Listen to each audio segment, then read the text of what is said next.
আলহামদুলিল্লাহ। আরও একজন ছাত্রর বাসা থেকে কাঁঠাল পাঠাইলো, তাদের নিজেদের গাছের কাঁঠাল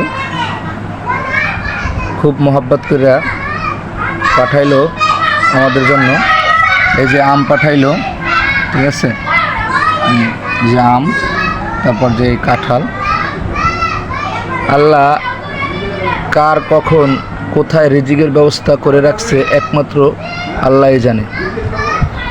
একই মাটি থেকে বিভিন্ন রকমের গাছ তৈরি হয়, আর এই বিভিন্ন রকমের গাছে বিভিন্ন রকমের ফল ফুল তৈরি হয়, আর বিভিন্ন রকমের ফল আমরা খেয়ে থাকি। আর এক একটা ফলের স্বাদ কিন্তু অন্য একটা ফলের স্বাদের সাথে কি মিলবে না।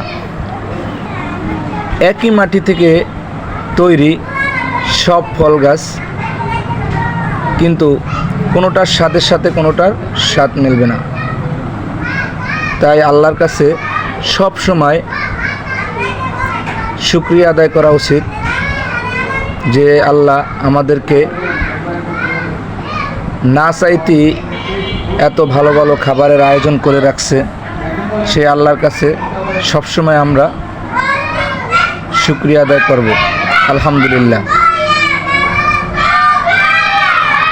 তাই রিজিক নিয়ে কেউ চিন্তা করবেন না, রিজিকের ফয়সালার মালিক একমাত্র আল্লাহ, আর ওই আল্লাহর উপরই সবসময় সবাই বিশ্বাস রাখবেন।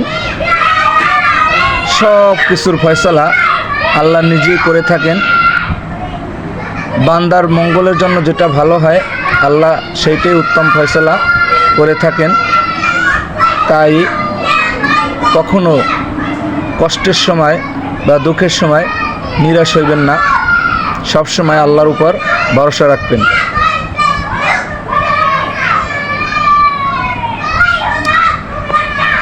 আশা করি সবাই ভালো থাকেন। আসসালামু আলাইকুম ওয়া রাহমাতুল্লাহি ওয়া বারাকাতুহু।